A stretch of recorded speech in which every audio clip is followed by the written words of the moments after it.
How to fix no GPS signal lost on Samsung A16.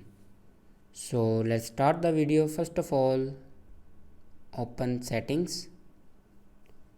In settings, scroll down and click on device care. After clicking on device care, then scroll down and open software update, and here you can check your latest software updates.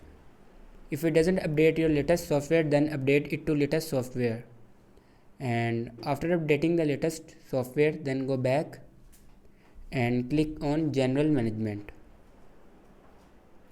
and then scroll down and click on reset. After clicking on reset, scroll down last, and here you can see the option factory data reset.